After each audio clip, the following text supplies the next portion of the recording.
In today's world, we are connected through technology more than ever. The number of mobile phone users worldwide is set to grow from 4.57 billion to 4.78 billion by 2020, and the number of social media users worldwide is set to grow from 2.62 billion to 2.9 billion in that same time frame. In today's increasingly connected world, enhanced by technology, it's not all positives, and technology addiction is a good example of this. Technology addiction, sometimes called internet addiction, internet use disorder, or internet addiction disorder, is a fairly new phenomenon. It is often described as a serious problem involving the inability to control use of various kinds of technology, the internet, smartphones, tablets, and social networking sites like Facebook, Twitter, and Instagram.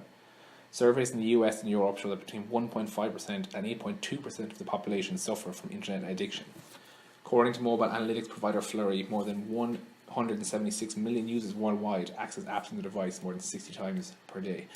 This has led us to pose the question, what are the addictive properties of mobile technology and how do these affect sleep in adults? In 1930, a Harvard University psychologist called B.F. Skinner conducted an experiment where he placed a hungry rat inside a box. The box had a lever on the side. As the rat moved inside the box and accidentally knocked the lever, a food pellet would drop into the box. After the rat had been placed in a few times, it learned that by knocking the lever it would get a food pellet. The reward reinforced the behaviour. Skinner proposed that the same principle can be applied to humans. He called his device operant conditioning chamber, and it became known as the Skinner box. Skinner was well known in the school of psychology, which focused on behaviourism, the assumption that human behaviour is best understood in terms of incentives and rewards. The terms of the Skinner box: if you can understand the box, you can understand the behaviour, but if you can design the right box, you can control the behaviour. Clearly, parallels can be seen between this and what the tech companies are doing with social media. Skinner was the last of the pure behaviourists, and from the 1950s onwards, behaviorism turned into a new form called behaviour design, and its founder, B.J. Fogg. In today's world, behaviour design is used by businesses and governments to influence the choices we make every day.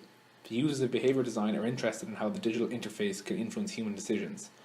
Fogg did a simple experiment at Stanford University, which implied that computer applications could be strategically designed to exploit the rules of psychology in order to get people to do things they might not otherwise do.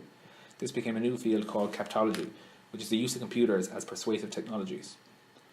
Nur E.L. attended the Stanford Graduate School of Business and Emory University. He writes and teaches about the intersection of psychology, technology, and business, and is the founder of the Hook model.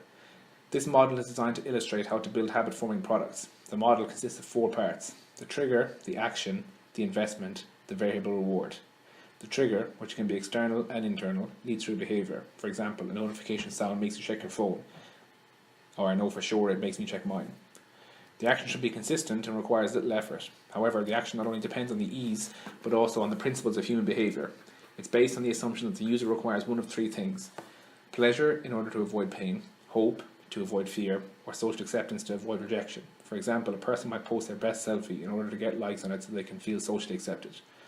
The difference between Skinner's model and the Hook model is the variability of the reward. If there's variability, this provides motivation for the user to seek it out. For example, when you're scrolling through your feed on Instagram, you never know what might pop up next.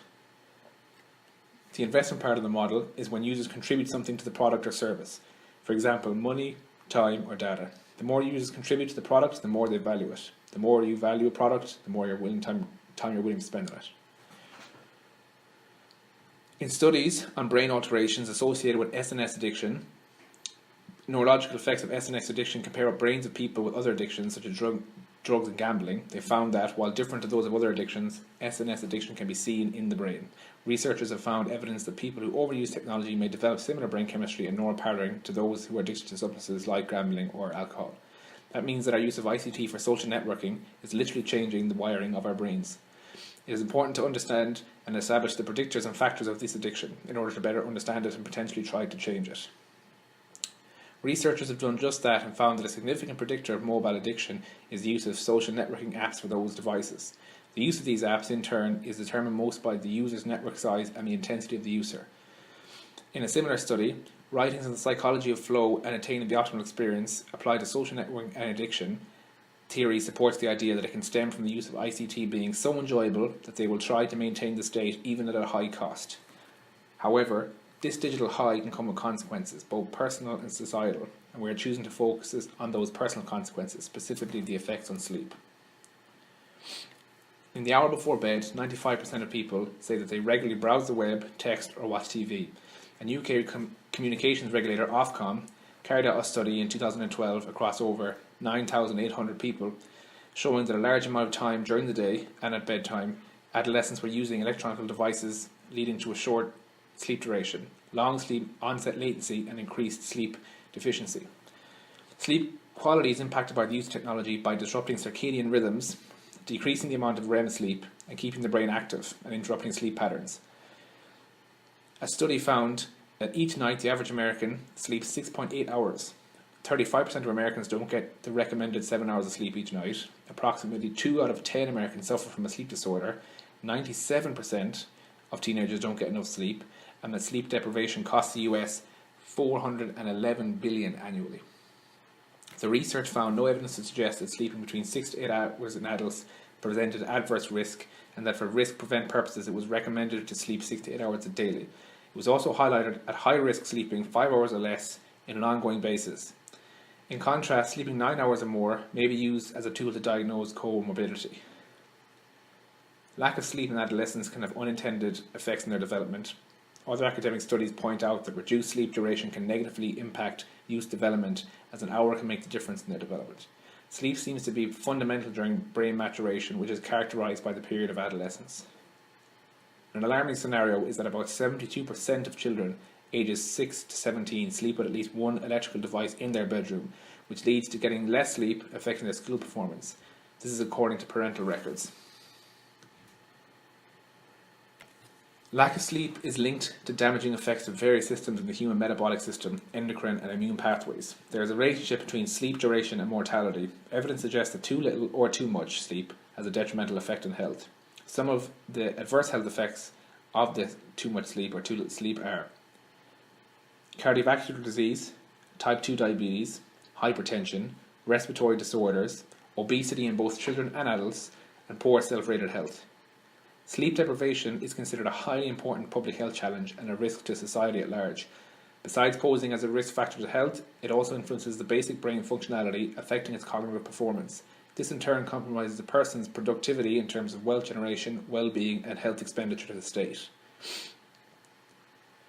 Melatonin, the chemical in your body that promotes sleep, can be affected by the brightness of the screen on your phone. Because such releases only occur under dark conditions, in turn, the regulation of sleep-wake cycle is affected. And a 2-hour exposure to light from electronic displays suppresses melatonin by 22%. So clearly you can see the psychological effects and the physical are both leading to negative effects on sleep. Some limitations and issues with some of the studies that we found when proposing this question is that it was mostly adolescents that were studied. There's very little research on adults and the effect of mobile technology specifically, and more research is needed on these. Also, with the emerging and changing nature of technology, a study that might have been relevant last year could be totally irrelevant now. So it is very important that the focus of mobile apps and technology and their addictive nature is studied at this time.